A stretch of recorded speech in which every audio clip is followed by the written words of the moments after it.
Welcome to my channel. I'm Linda Milky and I like to quilt. Aren't they pretty? I've been cutting out these little animal shapes, and sometimes when I get enough seam allowance around one of them, the one next to it has got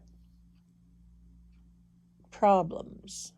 So I'm looking very carefully at my little strip of baby animals with their alphabet letters and making sure that I get one of each letter of the alphabet with enough seam allowance around them. I'm just not sure how they were supposed to be used. See, this one, the narwhal, has got a great big long tusk out the front end, and that, if you want to keep it, you're going to have to cut way around here and right almost into the elephant's ear. So, yeah, I'm not quite sure how these were supposed to be used. Probably just as a panel with all of them together in circles. But what I'm doing, I'm finding enough pieces of these so I can have an entire circle with seam allowance around the outside. But unfortunately, they're not all going to be circles, and they're not all going to be hexies. They're going to be a little bit of a variety.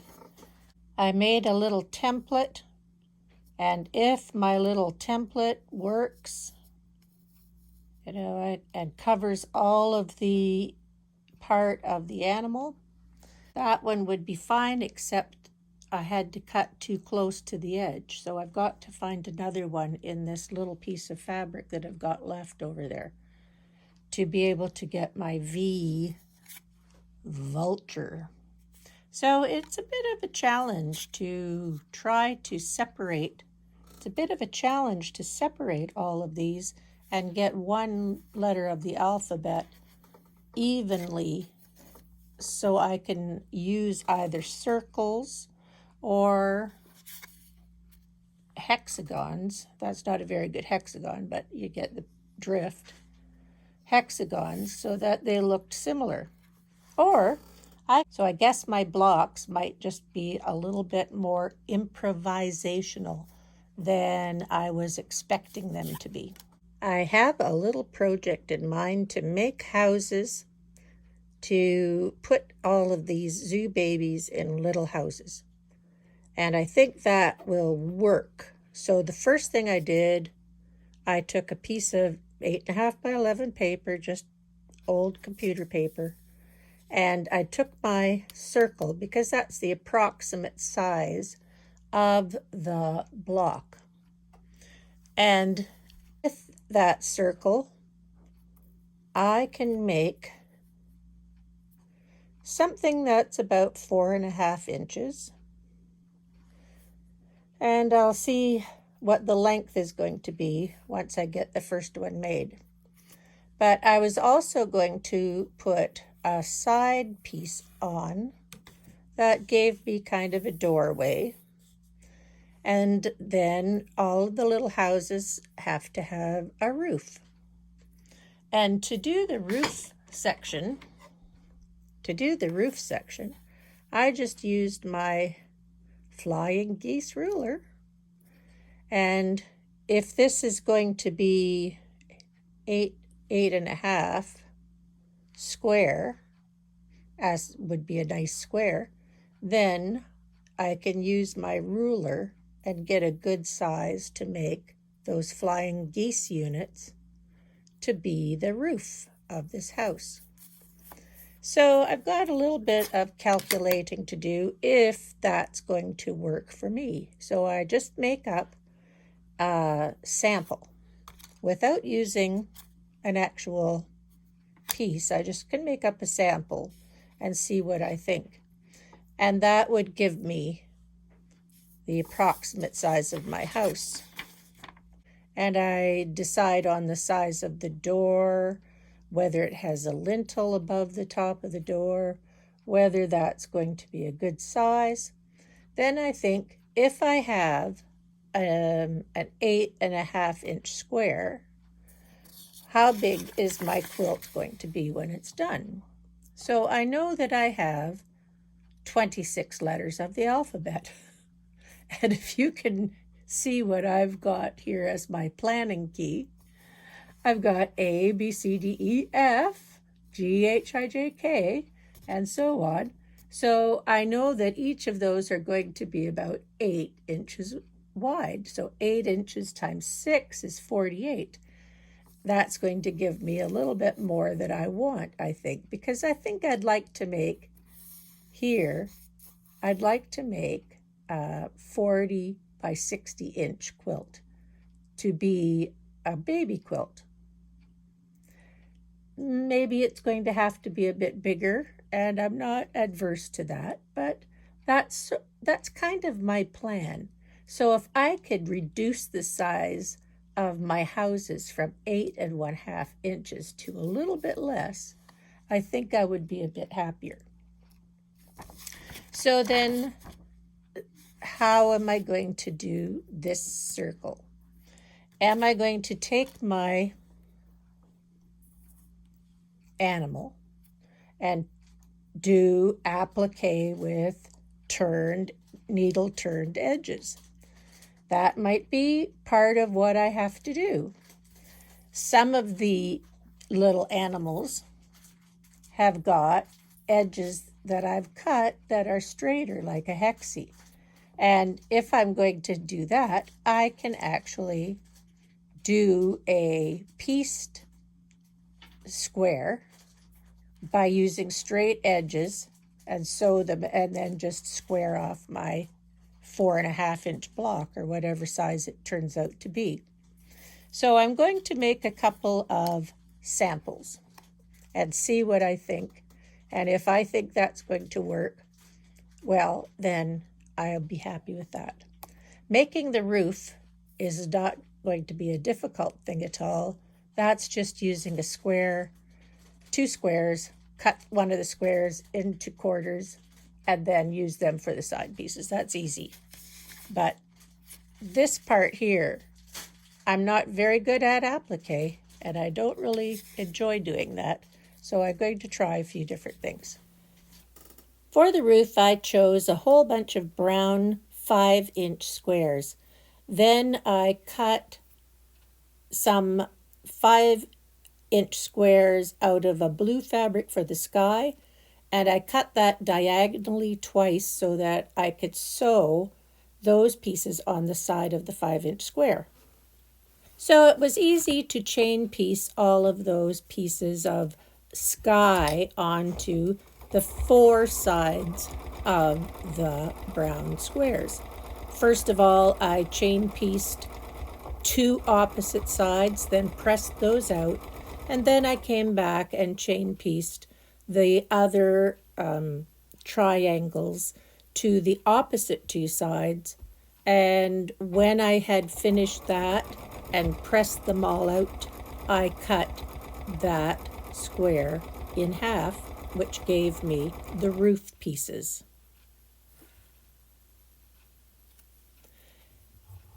Whenever you can chain piece, it saves a lot of time. Even if the pieces of fabric are different colors, they're going to give you a nice display of roof when you're finished.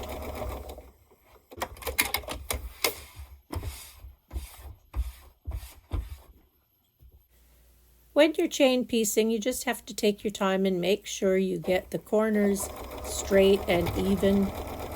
When you press these things out, they're going to form little ear flaps on the side. Those are going to be your sky pieces for the side of the roof.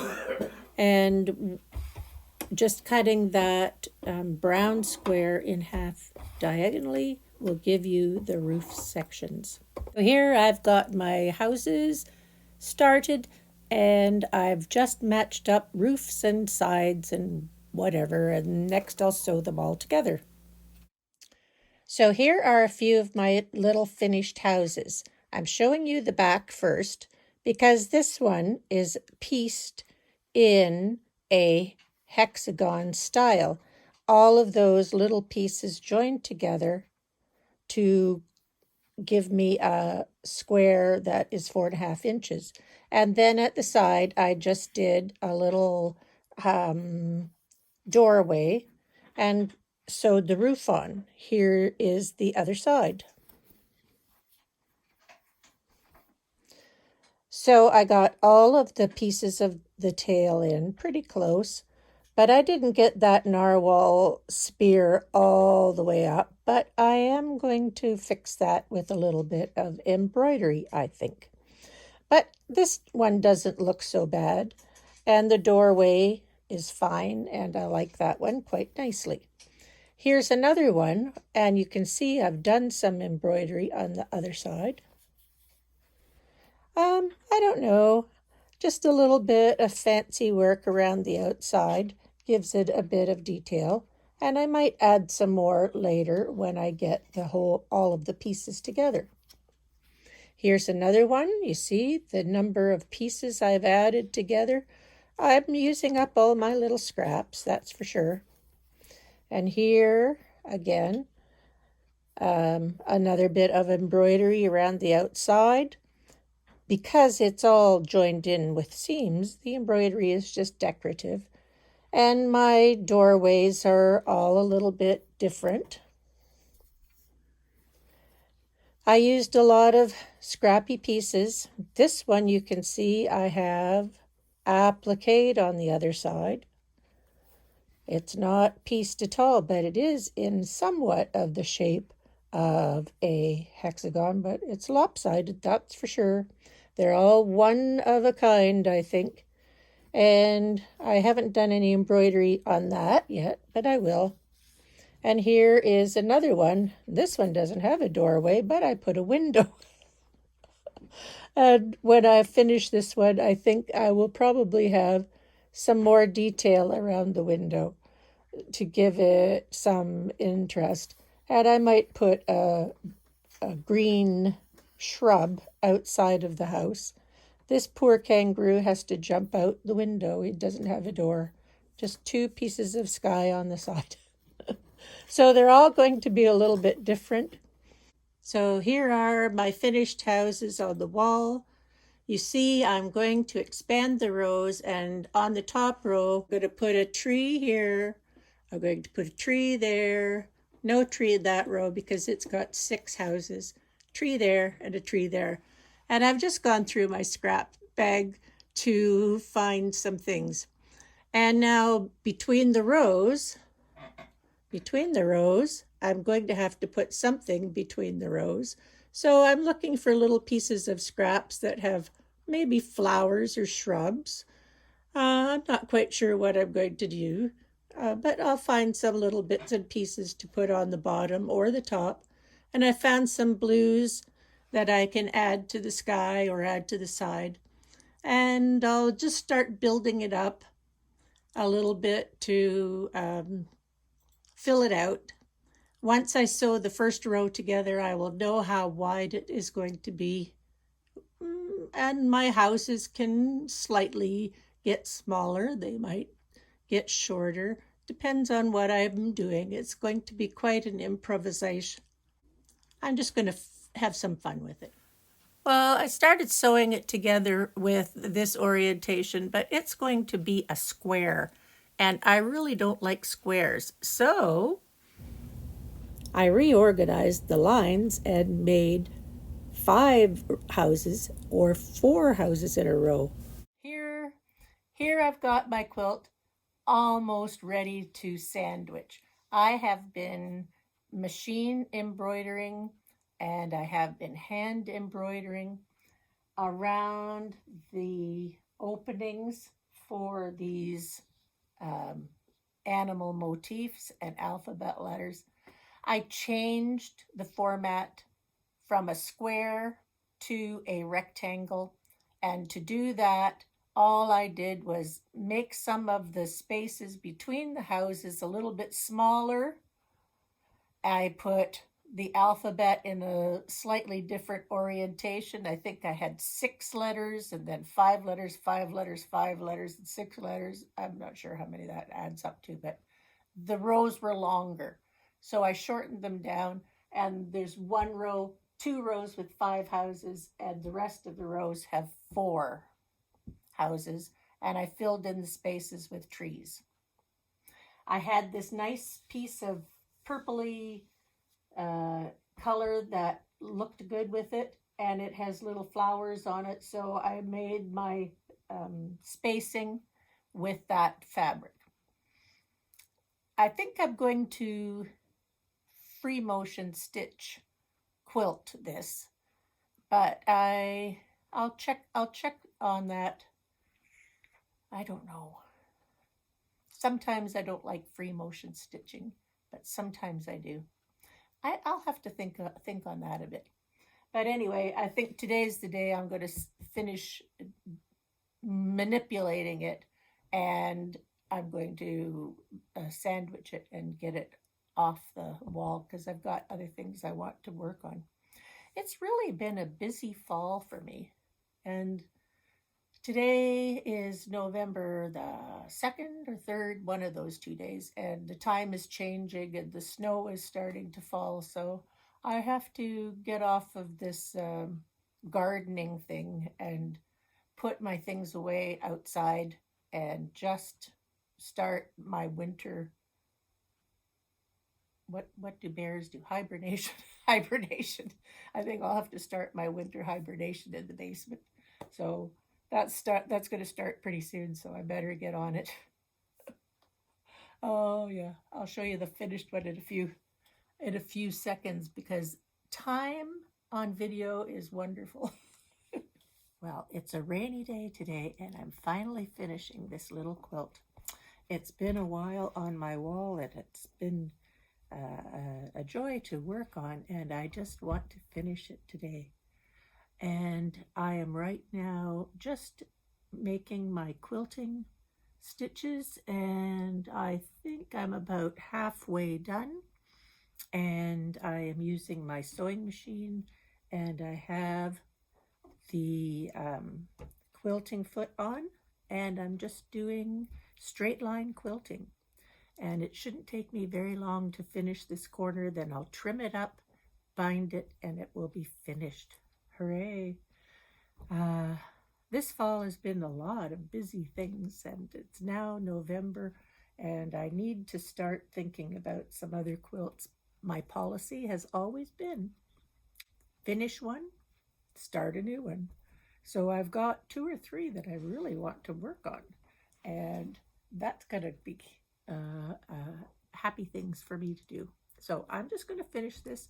I'll show you a little bit about my stitching process, and I'll figure out how to do that, but I'll do that first. I just slide this back to the other corner. I have some rolled up here underneath the arm.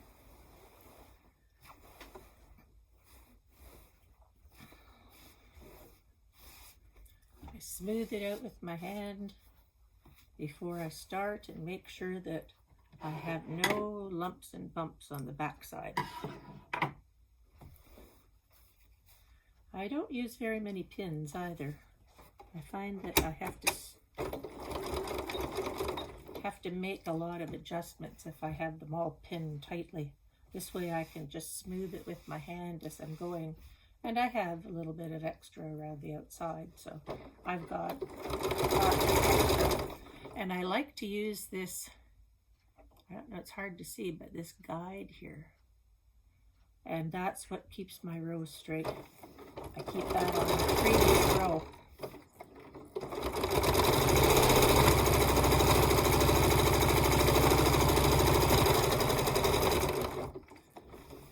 I keep a hand firmly planted on both sides of the presser foot. I'm not worried about what's up in here. Just right there, and I smooth this out so it's even.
back through. I check the back as I bring it along.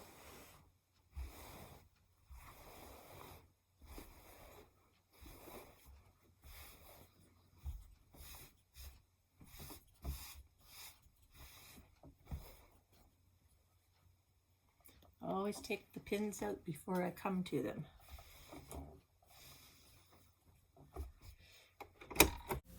If you are new to free motion quilting or quilting using a sewing machine, these small quilts are really wonderful ways to practice. They are small, they're easy to manage underneath the sewing machine, and they don't take a lot of time and effort. One of the things that you should try is free motion stitching with this kind of a 40-inch by 60-inch quilt. It really is a good way to learn and practice how to make the correct size of stitch and the correct tension of your stitches. It is easy, if you make a mistake, to take something out of a small piece of fabric rather than a great huge long one. I think I've made a lot of small quilts like this, and they're really good practicing. So slow and steady keeps it going. Just make sure that your stitch lengths are all even and that you don't run out of bobbin thread or thread halfway through, because then you really have to try to join them. My backing is quite a plain backing, and a join or back stitch in the middle of the row would certainly be visible. So I always try to make sure that I have thread in the bobbin and thread on top and keep it going. And when I'm finishing the quilting in the corner, I always put a little stitch in the corner before I actually get the binding on. I've put binding on a couple of times and found that the corner's bent over on the other side, and it's awkward to try to take it out after the fact. So I always put a little stitch in the corner. Once all of the stitching is done, the quilting is finished, then I lay it down on my cutting mat. I have a cutting mat that I can put two together end to end, and I will just use my long ruler and cut along the edge of the quilt, making sure that there's a good straight line. Sometimes, one row might be a little longer than the other, but you have to measure your quilt a couple of times before you actually cut these off. And if you have a bit of space at the side of your quilt, a little bit extra sky, a little bit of extra land, whatever, you can, fudge it a little bit and make sure that your quilt is going to be perfectly rectangular, not some kind of a bigger at the bottom or a bigger at the top. So you have to just take a little bit of time, make sure that your quilt is a good size and measures equally all the way around. When I finish cutting my quilt, the extra bits off at the side, I will save those pieces, obviously, maybe not the batting, but the fabric. Sometimes that fabric is a selvage, and I use that in selvage quilts. And I'm starting to accumulate quite a few selvages right now, so a selvage quilt is going to be pretty close in my future. I'm not quite sure what I'm going to do with that, but it's pretty close in my future. And I also have, because there are two mats together right at the join, quite often I have to go back and just give an extra little cut there. And also I have two tables that join where my mats are, and sometimes my cutting blade doesn't cut evenly right over that either. So I just have to take my time. I do have a pair of gloves that I could wear when I'm doing this cutting, and I really should do that. Safety is very key with using rotary cutters because they're very sharp. See, that's the spot where my two tables join right there. Anyway, when I get my quilt cut and all four sides are cut, I usually will fold it over like this, top to bottom, and then I will fold it in half crosswise and just make sure that it is a rectangle and not wider at the bottom or wider at the top. And as I said, I have a little bit of extra sky at the side, and I could trim off a quarter of an inch or a half an inch somewhere, and it wouldn't make any difference with the patterns of what I make. If you're making something that's really very pattern oriented, that has to be all there and you want all your points, well, then you really have to make sure that as you are quilting, you keep it squared. With what I make, I can just try to square it up a little bit at the end after I've finished the quilting. That's one of the joys of making improvisational things and things that don't have to be following a pattern. Using what you've got and making do is always more fun and more interesting for me than trying to follow a particular pattern of something that somebody else has made. Well, here all the quilting is done and it's all trimmed. I think it looks jolly good. And now I'm just going to make my binding. I make my binding 2.5 inches wide. I fold it lengthwise all the way and give it a good press. And once the binding is all on, it is a lovely little quilt. I really like this one, and I'm going to be keeping this one. Save them for future great-grandchildren? I think that's a possibility. Anyway, thank you for watching. Give me a thumbs up, or if you haven't already, please subscribe and come back and watch some of my other adventures with quilting. Thank you for watching. See you next time.